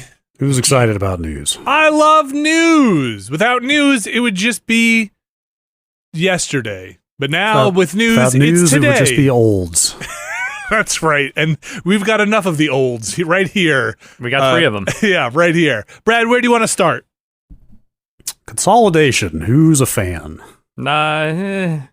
what are we consolidating? Like, am I getting all my like my D&D stuff together into one spot? I'm putting all the nuts and bolts I have into a big pile, and then I'm going to sort them out. That kind of thing. Your global video game development studios being concentrated into fewer and fewer gigantic corporations. Oh, I'm going to turn all my pennies into 10 cents, and then see where those 10 cents. Yes. No, that doesn't even make sense. Don't even acknowledge that. Something pieces of 10. I don't know, man. This land of tech. Ahoy. What do we got going on here? Let's set sail for... Oh, boy. Tencent is becoming the majority shareholder of Techland, the developer of Dying Light. It's true. That's what they say. And previously the studio that created Dead Island. Before that shuffled off to a different developer. We've had a lot of mergers, acquisitions, team ups, majorities, minority sales. What any bullet points on here to kind of pluck out? No, they didn't really say like what majority, what size of majority. Although it really doesn't matter, I guess. Once you've got the majority, they say, you know, hey, we're going to retain our creative freedom and keep ownership of all of our IP and stuff like that. Okay. For those who are not keeping score, Tencent has their fingers in a lot of different gaming pies here. It's true. And majority in more than I thought. Just quickly here, majority added Techland to the list. Tequila Works, Clay. Clay? Clay. How did I miss that? Yeah, that was 2021, so I could see why you might have missed it. It was a busy year. Jaeger, Fat Shark. Who's Miniclip? I'm not sure I know who Miniclip is. And then they've got, they've got a 10% stake in Ubisoft. And then they're wholly owned, Riot, obviously. Yeah. Sumo. They've got 40% of Epic, famously. Yeah. Yes. So Don't Nod, 22%. Bloober Team, 22%. Marvelous, 20%. They're From Software. I remember this. From Software, 16%. Yeah. Yeah, they're out there. Yeah. Anyway, they are now in a presumably decision-making capacity of some kind with regard to Techland. I don't know exactly how much. Yeah. But do you know does Techland have something cooking? Yeah, I guess I had completely forgotten until I read this statement from the founder that they've got an open world fantasy RPG, action RPG in the works. Which is a new IP. I don't think they've said like really anything about it. I think they ran some kind of poll recently about whether people would be interested in a Dying Light 3 as well. Did that kind of battle arena stuff come out for Dying Light? That DLC? Yeah, that came out last year, I believe. Oh my gosh, was it really last year? I'm sure there is more on the way. Like they are much like CD Projekt in that they support the absolute hell out of the games they put out. Okay. Like they were still putting out stuff for Dying Light like 5 years after it came out. Apparently they just put out a big update for Dying Light 2 that kind of makes me want to go back to it in the alternate reality where we have time to go back to old games. What about it made you want to go back? They've heard me. Although I think they had done some of this previously, but it sounds like they went harder because there was a new update that just came out last month where they have basically made night super duper dark, like you can't see shit like it was in the first game, where it's actually terrifying again. They did hear you. Yes. Yes. They've also added a like totally reworked parkour mode. With a lot more like manual control over how you sprint and how you grab stuff and canceling out of animations and stuff like that. So like it sounds like they have like pretty significantly overhauled that game. Like pushing it back into hardcore mode. Yeah, basically. Like they basically say, like in so many words, they basically were like, hey, this is for people who liked how parkour was in the first game. Right. So like frankly, they're making it more like the first game, which is only a good thing because that game rules. So that is 10-cent majority share in Techland, but not wholly owned. So some other... I think you mentioned right before we were talking about this, Techland went public how many years ago? Like a couple? Just a couple years ago, seems like. Brad, what do you want to hit next? Let's talk about this Ubisoft thing. Sure. I think it was Jeff Grubb. Let me double check this Video Games Chronicle story. I think mentions that Grubb had mentioned maybe last year's time. Yeah, it was last year. They do mention him. He had been saying. In fact, I think I remember that going around that Immortals Phoenix Rising, Ubisoft was looking to turn that into a franchise. Of course. Why would you make a video game? You don't make a video game yeah. now at that scale unless you plan on turning it into a franchise. Yeah, especially when you're trading in things like ancient mythology that have no licensing fees attached that you want to serialize. Yeah. I mean, frankly, that's a cool idea. Like the first Immortals was very Greek mythology focused, although some of the DLC focused on other cultures, but like apparently they were talking about potentially doing like a Hawaiian Polynesian mythology style thing. Like that could have been interesting. Also, that game was cool. I don't know. Did you guys play it? No, I know you went back and liked it. I didn't play it. No offense to anyone at Ubisoft except the management, because who cares about them? But as far as the people make the games, the phrase that comes to mind is it's like really cool for a Ubisoft open world game. I hear you. I don't mean that as much of a backhanded compliment as it sounds like, but you know what I mean. Like they're the poster child of the map game, the open world map game with too many icons on it. There's a template they have. Yes. Yeah. So like in that context, it was actually felt like a little bit of a departure for them. Like it felt like the open world was a little more interesting to explore organically. Like everybody knows they took a bunch of Breath of the Wild inspiration in that game in multiple ways. But of their recent open world games, it was like the one that I by far had the most fun just kind of flying around and finding things to do in. So what you're saying is you are looking forward to the Immortals franchise. Mm-hmm. They're not doing it anymore. Oh no. Which even they have confirmed without actually saying the word Immortals. After people started reporting rumors that they had canned the sequel that was in the works, they have responded to requests for comment, basically. I mean, we are redirecting and reallocating creative teams. So yes, I guess no more Immortals, which that's a bummer. You know, maybe it comes back at some point. I don't know. I'm not going to hold my breath on that one. Apparently did not sell very well at all. I think it picked up a little bit of steam, but it was like very much late in the game after they had steeply discounted it. Yes, that's what this story says. Apparently it like sales data is full of holes because you get different reporting for different formats and different territories and stuff. And platforms and everything. Yes. Again, on Video Games Chronicle here, they mentioned that it sold in Europe, it sold about 70% less than Assassin's Creed Valhalla in the same time. Yeah. I mean, the Video Game Chronicles, I think it was in here, it says, basically reiterates that Ubisoft is going to double down on its big IPs, right? And its live services stuff, which means, we're going to get a lot of online Assassin's Creed, or at least Assassin's Creed with some online hooks. Hey, look, the Prince of Persia game looked cool. Yeah, that looks cool. That Star Wars game looks pretty cool. Yeah. Yes.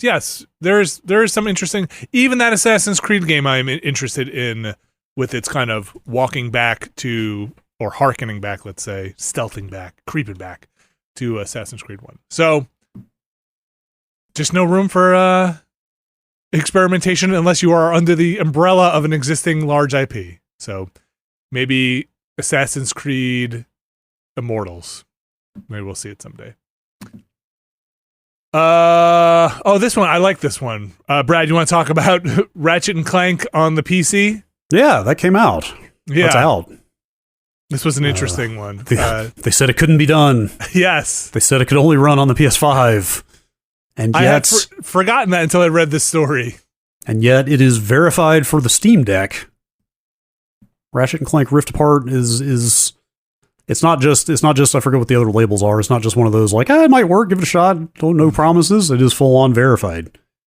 Yes, by Valve itself. Yes.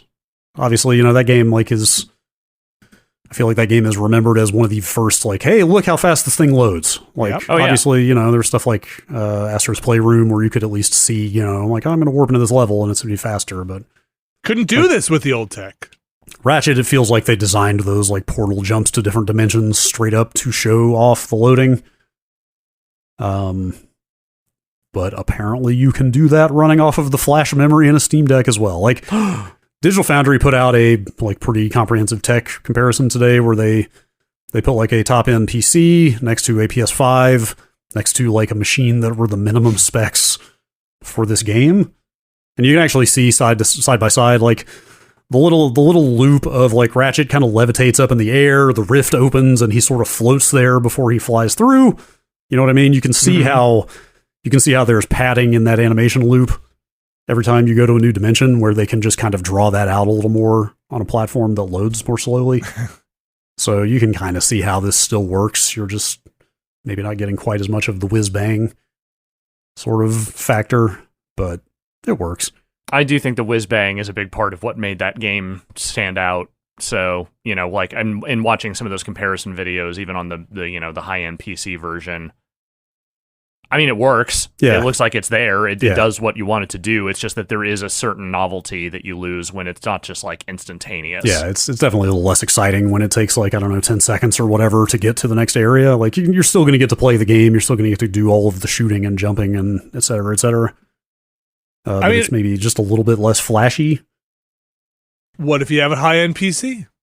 No, you'll probably be fine. I think this is only like the second game to support direct storage, I think, after Forspoken. Oh, was that also what? I don't even think I realized it was the weirdest thing, like talking to people who I know who work in hardware. It's like, we would love to do more direct storage benchmarks. It's really weird that Forspoken is what we've got to work with. Oh, that's funny. So that's finally happening. So yeah, like modern PC with that is pretty comparable to the PS5. Yeah, and it looked good. Like, at least in the Digital Foundry videos I was watching on the PC. It's odd because I don't know enough about this technology, but they were talking a lot about, is one better than the other in terms of some of the ray trace stuff and some of the kind of bells and whistles. And a lot of it just sounded like, hey, look, it's better on the PC in this particular way, and it's better on the PS5 in this particular way, which I can't follow why. It's beyond me. Yeah, I mean, if that's about loading, like PS5 has dedicated hardware in it to make decompression of data way faster, which is why the loading is so goddamn fast. It's why I hate to wade into fanboy arguments, but it's why the PS5 storage is somewhat faster than the Xbox's, because they did that kind of work. I don't know. I'm of two minds about this, because it's cool that they are taking this game that was said to be impossible, can never be done. And making it available on more platforms. At the same time, I want to see some games made that truly cannot be put on other stuff, because then we're going to see things we've never seen before, right? Yeah, but I mean, I guess, I don't know, back to originally what you guys were talking about, what you said, which is, look, it kind of is that, right? You got instantaneous warp into these loads or into these other levels, which was awesome to see, versus Ratchet kind of flailing about for a couple of seconds while he loads into a portal. Yeah, so it is different, and some of the magic is gone. It looks more like a standard video game that it did the magical experience on the PS5. But I guess to draw the kind of contrast I'm talking about here, like, that is still a loading process, a loading sequence where it's sure. It's a little animation, but it's essentially still a loading screen that just basically is only there for like 1.5 seconds. Mm-hmm. Yeah. But if you go back to like you remember that really low-key talk that Mark Cerny gave? It was like the first stream they ever did about a PlayStation 5, and we live streamed over it. Is it the one where he talked about the molding of the ears? And it was literally just him at a podium talking about tech in a really nerdy way for an hour, which is kind of amazing. Like, if you go back and watch that, like, some of the examples he was giving about the storage there were like, hey, we're going to be able to stream assets off this storage faster than you can spin a camera. So right.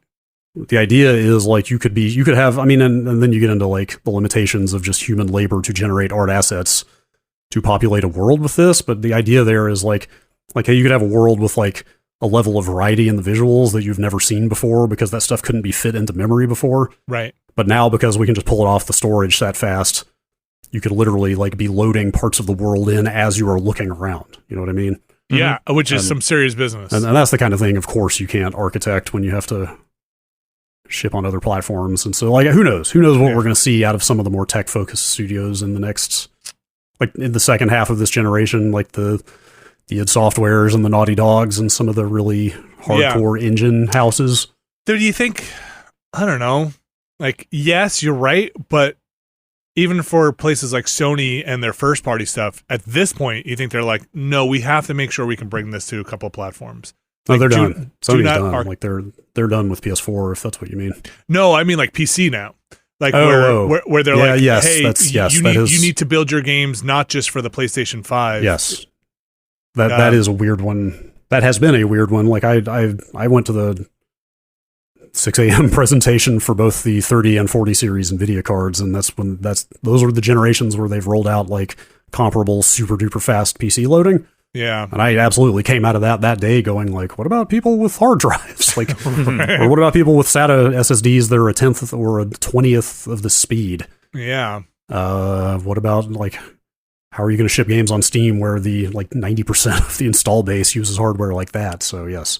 Yeah. So like still a weird thing. Like still a weird thing. Like the fast loading and the ray tracing stuff, like realistically, I don't know, man. It's like somewhere between 10 and 20 years from now before like literally everyone has that stuff.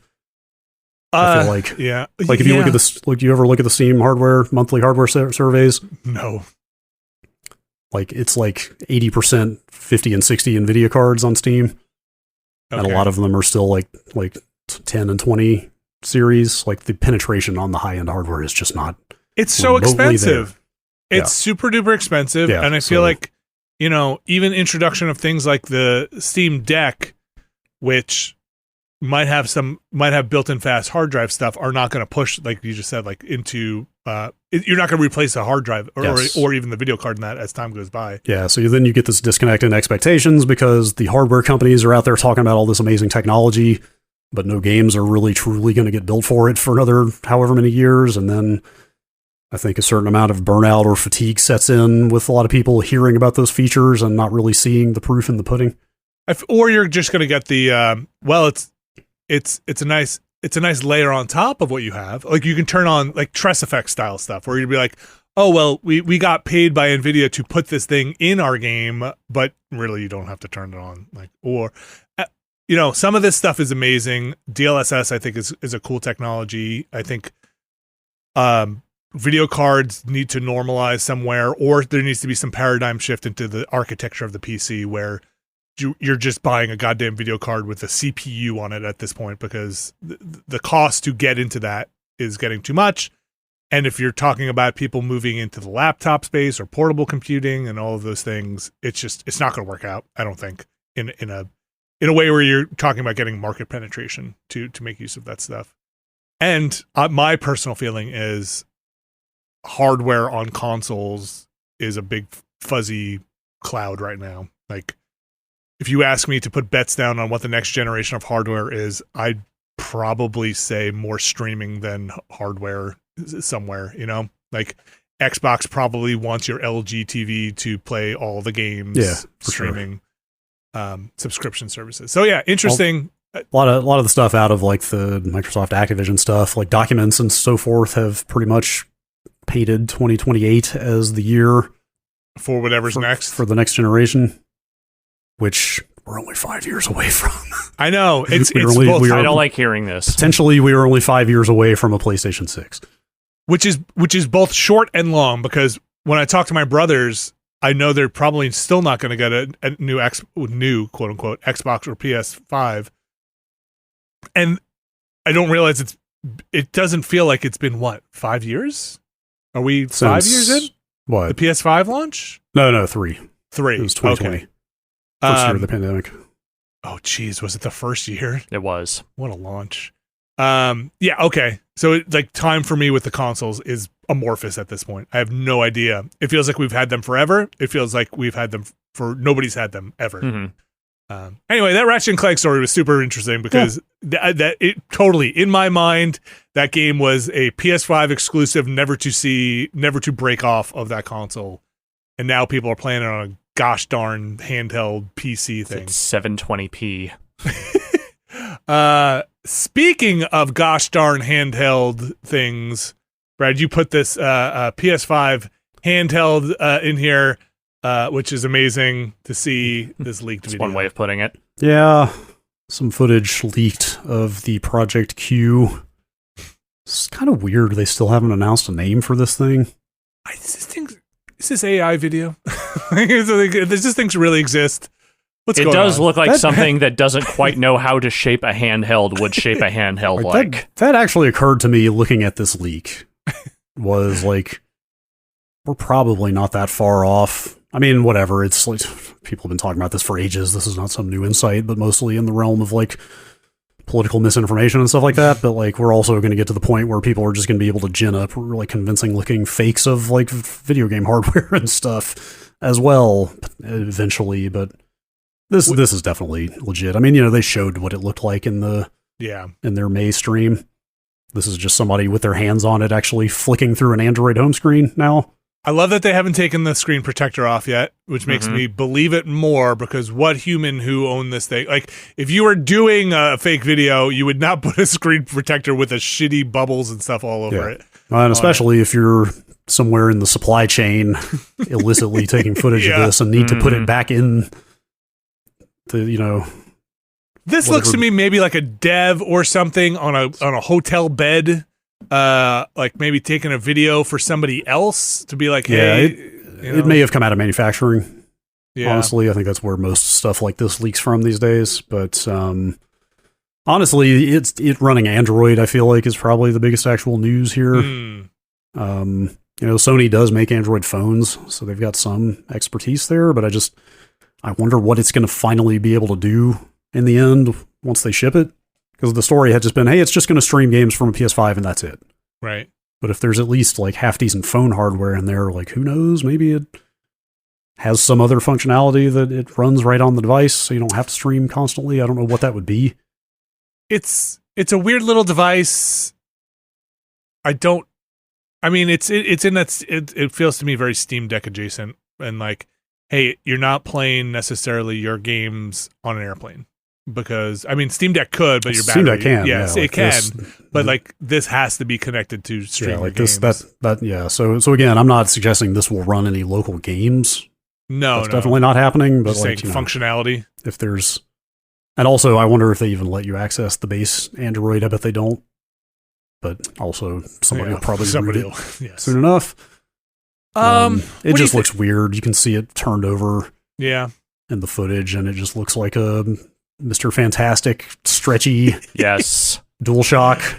Yeah, it's weird. Also, the kind of wells for the sticks, like almost like they're right up adjacent with the screen, so your thumbs like stick out over the screen when you use the sticks. Yeah, seems a little questionable. I don't know. It's a weird product. It's a really strange product. Yeah, I'm watching it again. Do they actually carve out any of the screen, or is it? No, right up against there. No, but it looks like you can see as the person works the sticks, you can see the thumbs kind of jut out over the screen, which seems a little questionable. Okay. So it cuts into the bezel of the screen, but not the actual screen itself. That is really tight on there. Yeah. I don't know. Like if you told me this thing was $100 or sub 100, I might be in on it. Above that, for me, probably not. Like seeing this now, I was with you when they first announced this. I was like, yeah, okay, $99, maybe that makes sense in the product offering. But looking at this thing now, there's no way. If they stripped out all of the guts of the PS5 controller to get rid of all of the haptics and all the funky stuff that's in those, I could see them coming in there, but I don't think they would do that, first of all. And second of all, I bet this thing is coming in at $200. Like, or plus. Yeah. I don't know exactly why, but that puts it out of any kind of useful range for me. Like, like I can wait to get back on the TV to play my PS5. Yeah. Or you can, if you have a tablet in the house, you can, you can hook a Bluetooth a controller to that and use their existing streaming stuff. I did it on my MacBook. I was able to stream to my MacBook and play. So yeah. I'm not sure what this thing is yet still, even with this leak. I don't know if they are. I don't know if they are. But that is the news, and I'm pretty sure I know what that is. Well, I know what some of it is. The news, ever breaking. Mm-hmm. We've got an email address. That address is podcast@nextlander.com. Podcast@nextlander.com. Brad Shoemaker, anything over in the old email inbox this week that you would like to pluck out and share with the world? Yeah. Why don't we read a couple of food emails? I love those are always emails. A nightmare. I love food. Yeah. I love these are pretty straightforward. Chris from Texas asks, "What do you like in your trail mix?" Oh, like out of things I can buy, or like open-ended? Well, let's say it's open-ended, but I really just took this to say that trail mix is just a vehicle for M&Ms and peanut butter chips. It's just occasionally raisins. It's just a way to tell yourself, no, I don't really mean this, but it's just a way to tell yourself you're eating something healthy so you can eat some candy. Look, you're not wrong. I'm not here to rain on anybody's parade, but I am. All right. I'm going to raining. say, I don't love chocolate in my trail mix. Really? I know. I don't. I'm more of a like salty, like I want as much salt. Like this is kind of getting outside of the definition of trail mix, I feel like. But if you were to substitute all the chocolate with those little bagel chips in there, I'd be perfectly happy. Just I don't need it. I don't need it. Okay, well I do. Put plantains in there, like those. Like I like a dried plantain chip. Yeah, that's good. How about plantain chips and chocolate? There you go. And some raisins, and maybe like some nuts. some peanuts, cashews. Yeah, I'm telling you, those little peanut butter chips. Maybe those granola, like honey granola nuggets, like the clusters. Yeah. I'll take that. The chocolate, straight chocolate. I don't know. It's just not for me. I'm not a big chocolate fan. I like a salt. I'm a chip fan. So plantains are delicious though. I got on a real bad run of Walgreens has this trail mix called Magic Mix. Okay. I had to cut myself off at some point. Oh.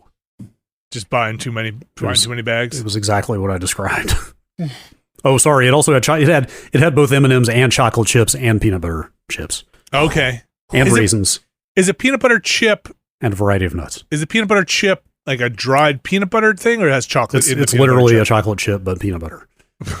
Wait, so it's like a nugget of peanut butter? Yes, it's exactly that. All right, look, I'll take that. I love peanut butter. Look up that Walgreens Magic Mix. You'll see Magic Trail Mix. You'll see what I'm talking about. Okay. I'll take. It was bad. Butter. I had to stop lying to myself at some point and say, "Look, you can't do this anymore. Your metabolism is not fooling anybody." Would you? Okay, let me ask you this, Brad, or Alex too. Mm-hmm. When presented, would you rather get a bag of jerky or trail mix? It's very mood based. Where you're at. I'm just gonna say jerky now because I'm trying to be healthier. Okay, jerky's expensive. Jerky's quite expensive. Jerky's meat. Yeah, jerky is meat. You may have heard jerky is meat. I thought for a little bit, very short, in the Vinny Caravella space of thinking about things, of getting a dehydrator and maybe doing my own jerky. But I do like. Is that the life you want to be living? I don't think that is now, okay. But I reserve the right to live that life in the future. That's my God-given right. It says so right in the Constitution. Any other food emails? Yeah. Food emails? Chris from Santa Ana. I'm trying to step up my sandwich game. What ingredients are required to go from a pretty good sandwich to a great one? Ooh. I've got an answer. Okay. Just one? If nobody else does. I would start with the foundations, and you can spice up that bread. You can go, if you're whatever you're using, get something else for your bread. Toast whatever you're talking about. That immediately steps it up. Heat the sandwich, immediately will step it up. Those aren't ingredients, but heat is an ingredient. Horseradish. Oh yes, horseradish. That's up there. But my answer is red onion. Okay. Red onion is the secret ingredient that makes you feel like you have paid $15 for the sandwich. Sure. Mm-hmm. Yes. Remember that deli around the corner in Sausalito? Yeah. Of course. Remember the size of the sandwiches? Yeah. That might be what had formed my association with red onion, making the sandwich seem expensive. Big hunk of onion. Red onion in a sandwich or a salad feels special. Like, we don't keep red onion in the house, really. And it's the best of onions. It's not bad. I think every onion has its place. Oh, I agree. Yeah. I'm not anti any kind of onion. I'm just saying that, I feel like the red one is always the one I gravitate toward. It's a milder onion, It's like, can work. I feel like it works for more people raw, Mm-hmm. Yeah, red onion's a good one. I mean, if you're not putting lettuce already on your sandwich, here's what I found classes up the sandwich. If you're putting leaf lettuce on your sandwich, roll that lettuce up and then chop it up a little bit and then it becomes like somebody shredded lettuce, and you're putting like a shredded lettuce on the sandwich. All right. And that just makes it look like, oh, look at this. What a fancy sandwich we've made. It's shredded lettuce. My basic sandwich almost every day is lettuce, tomato. If I'm having like a turkey, it'll have a mustard. If I'm having a ham, it'll be like a mayo and or a hot sauce. If there's some kind of roast beef or a red meat, which there usually isn't, but that'll be a horseradish joint. But a lettuce and tomato usually always make it on that sandwich, as does a little bit of hot sauce. Always. Onion, maybe on the ham sandwich. Would you put Brad? Are you red onion on every sandwich? Yeah, sure. Okay. Any deli meat sandwich? Yes, definitely. Okay. Pickles are good. Pepperoncinis are good. Yep. Ooh, pepperoni. Love a pepperoni on there. Yeah, that's pretty good. Sometimes they'll sub arugula or watercress or something for the lettuce. Man, you got a good fridge. The fuck you got watercress in your house for? you got the good fridge. It's good. Yeah, I haven't had a pepperoni in a while. All right, any more? One of the major newspapers was running some propaganda campaign against the American sandwich. What? Recently. It was New York Times or the Washington Post or somebody ran some story that was just like, hey, the classic sandwich is nothing but an unhealthy sodium bomb that's killing you. Okay, well, that's probably true. Yeah. Like, get the fuck out of here. That's probably true. I mean, I do not want to hear it. Probably any processed deli meat. It was some full-on, it's time to stop making sandwiches for lunch thing. Okay, I have a sandwich. That's not going to happen. Lunch. I'm sorry. Look, maybe we talked about this before. I probably should just be eating the oatmeal, but I'm still eating a sandwich. Look, there are ways to bring about a vibe shift, but that's not one of them. No. Any other food emails? That's it for the food emails. Any other emails? We can do one more here. All right. How about Azam from Kazakhstan? Okay. My son Altair is 5, and every time I switch on Vinny singing Monday, Monday, Monday, Monday, Monday, and the rest of the week, he comes running no matter what he is doing and ends up watching the rest of the video with me. Do you have a theme? Do you have a theme like that that you have a strong reaction to? P.S. Vinny, do you still got it? Oh, I'm not sure if he means do you still have the footage or do you still have it? Whatever it is, yes. Whatever you're looking for, I've still got it. I think I'm just wondering, why are you watching old I Love Mondays videos? You know? What is that? Like, they were great. People like it. You got to know what's happening that week. Do you want to know what was happening the week of May 5th, 2009? You do. You want to know.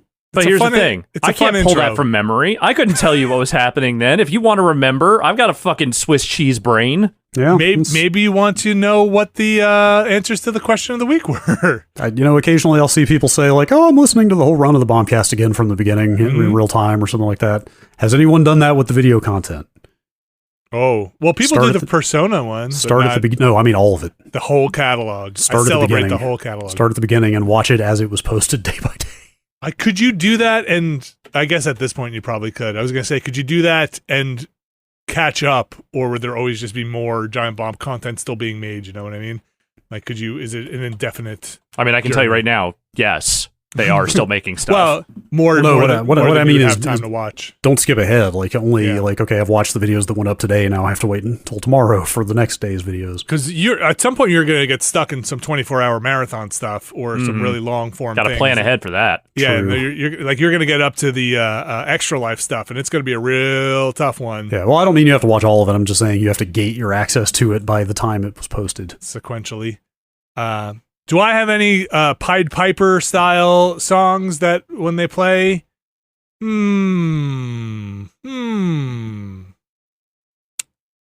don't know. There are things that will make me leave a room, but I don't know if there's too many things. What's one that sends you flying? Some of the kids shows they watch where like I hear the thing and I'm like, I gotta go. I can't do this anymore. My son has been learning various video game themes for the piano. Like he's discovered that if he just tells his piano teacher, he can practice those. So we have he did the Mario theme, and now it's the Tetris theme, which is pretty fun. type A, I guess, right? That's the okay, because there's two. I think it's type, maybe it's music B. I can't remember which one. And then but now, folks, he is learning accordion. And is playing the Tetris theme on accordion. Okay. Which is kind of amazing. I should make a recording. Sounds appropriate. Yeah, I hear him practice it every morning at like 7:30. It's good morning. It's pretty good. He's a big Weird Al fan. But anyway, do you guys have any themes that make you come a running? I don't know why it comes to mind, but I'm quite partial to Chris Remo's Idle Thumbs theme. Sure. The Thumbs theme. Mm-hmm. Okay. To the point that I went and pulled it up this morning. Did he do two versions of that? I don't know. Like, was there a refresh? Alex, do you have anything? I'm trying to think. I mean, there's plenty of theme songs that run through my head at any given moment. I think the one that's currently top of mind, because I'm now on my 70,000th fucking rewatch of this show, is the Kids in the Hall theme. Okay. Shadowy Men on a Shadowy Planet. That fucking twangy guitar is just a thing that lives permanently in my head, and anytime... Sometimes when I'm just walking out the door, I just hear it in my head. I don't know why. I feel like for me, that space in my head, that particular lockbox in my brain, is full and will never be replaced with just that Disney Power Hour kind of afternoon. It's just like Tailspin, Chippendales Rescue Rangers. All those are the themes that live there forever. And if somebody were playing the Tailspin theme, I'd probably have to run across the world to. I think mine is the DuckTales one. Sure. Yes. Yeah. Woo! Yeah. And then 1,000,000 40-year-old men come storming out of storming out of their houses. All right. Is that going to do it for emails? Yep. That's it. Send us more emails. Send more emails to podcast@nextlander.com. You heard the man. We've got a bunch of stuff going on over on, and I'll say it, the site. We played Remnant II on Monday. We're going to have a Patron's Choice stream over on Friday. Poll is up. Poll is up now. Poll is up. Yes. I put the poll up right before this. You can check out the poll over at patreon.com/Nextlander. We recorded our final episodes for this season of Twin Peaks with the season finale. Those will go up on Monday. Mm-hmm. Those are, boy, what a season finale. Indeed. You can hear our thoughts on the season finale, and you can hear our thoughts on the entire first season of Twin Peaks. You can go check that out over on the Watchcast over at patreon.com for the latest in the Watchcast. And we are figuring out exactly what we want to do with the Watchcast and where we're going with the Watchcast. We have a couple, the road spreads out, forks in front of us. I don't know if people are paying attention. They probably are. But SAG-AFTRA on strike also with the WGA. They just put up guidelines for like, hey, if you're doing rewatch podcasts, here's some stuff. Now, we don't know necessarily how in letter of the law that applies to the Watchcast or what they would want from us. We're actually trying to figure that out. We're going to try and see if we can get their blessing to do these things. We're going to reach out and just see where we fit into this much larger world that really has not much to do with us. But we want to try and do the right thing. So in the meantime, while we're trying to figure that out, it might be time for anime. It may be time for anime. It might be time to slip in some anime. Different set of unions. Animation has its own problems and its own thing, and Japanese animation has its own things going on. But as far as we know, not on strike.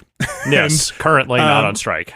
Again, I don't think there's actually a problem with the Watchcast. We just want to try and we want to show solidarity. You know, if they'd rather not have shows covering this stuff, you know, from studios that are and projects that are part of the strike. I think in the grand scheme of things, we would rather adhere to that than not. That's right. So we're going to check in and just kind of see and hopefully get some clarification on, like, hopefully somebody there will be like, huge fan, love it. But also don't do it. But you know what? No, I hope they're like, yeah, continue. If you guys want to do that. We were going to take a break. We finished season of Twin Peaks. We were going to take a break and do something else anyway. So why not go into anime? Yeah. What that is, how that is, when that is, we will. By the time Monday rolls around, you will have clarification on where we're going. Yeah, but for now, you can go check out the Twin Peaks season 1. I really enjoyed it. Spoilers, I really enjoyed it. Wow, just giving the game away. I know. And look, that's why you're here. That's why you listen to the entire podcast. You make it all the way to the 2-hour mark, so you can get that kind of reveal. That is going to do it for our show. Like I said, we had a bunch of stuff going on here, and some of it you can find over on patreon.com/Nextlander, where you can find a tier that fits your lifestyle. Whatever that is, I'm not here to tell you how to live your life. One of those tiers, the Mysterious Benefactors tier, get their names read on this here show. Alex Navarro. Yes. Would you do the honor of reading through our Mysterious Benefactors for this week? I would love to. Our Mysterious Benefactors for this week are Ryan Waterman, RRE, John Richardson, Vornak, Kelly F., Brian Lucier, Skywarp, John Hubbard, Sean Miller, Evan Cook, Mark Wilhelm, Jerry Lee, Deirdre has space crabs, Gary Pejsky, Robert Fisher, John McGinnis, Bunny Fiend, Peter Reardon, Thomas Lynn, Jad Rita, Statics, Andrew Jackson, Mega Crane, Razgriz 2, Brian Murphy, Randy Duax, Andrew Tiepkin, Alex Wu, It Me JP, Matt Clements Jr., Edward Chick, Andrew Slosky, Steve Lynn, Matthew Herrig, David Campos, and Tyler Treese. Thanks again to all of our Mysterious Benefactors and to everyone who has supported us over on Patreon, watching our stuff on YouTube, Twitch, listening to this here podcast, listening to the Watchcast, all of it. Yeah, can't do it without you. It might be cliche, but it doesn't make it untrue because it's the truth. I think that's it for the show. Alex, I'm going to come to your house next weekend and bang on your toilet some more. Yeah, if there's other stuff you want to break, you're more than welcome to. Anything else you just want to throw out there? I mean, look, I've got a lot of tools here. They can do a lot of damage. No, I think if you just bring me that push mower, I'm probably good. Oh, yeah. I got to see if that thing will fit in the car. You're getting a mower? Well, I have a regular lawnmower now, which is great for my backyard, but I have a very small front yard, and I think lugging that thing out just to cut the tiny amount of grass that I have on the front lawn would probably be a little ridiculous. Hang on, what does the phrase regular mower mean in 2023? Does that mean a riding mower? No. Okay, I was going to say. No, it's a push mower. Oh. But it is a motorized one. This is an electric one. I did not buy a gas mower. I see. Okay. And when you say motorized, you don't mean the wheels turn. You mean the blade. No, this one is self-propelling. Is it self-propelling? It's rear wheel drive, yeah. Whoa. Man, I'm going to borrow your mower. I like my. I don't think it'll fit in your car. No, I don't know if my push mower will fit in my car. I have a fairly small car. I don't know if my push mower would fit in your car. We'll figure it out, though. Maybe I could put it in the passenger seat. I mean, this mower didn't fit in my car. I had to have it delivered, so... Yeah. We both have pretty small cars. We love sedans. Yes. That's going to do it for the show. Thanks, everybody, again. Thank you, Brad. Thank you, Alex. Thank you. And we'll be back next week.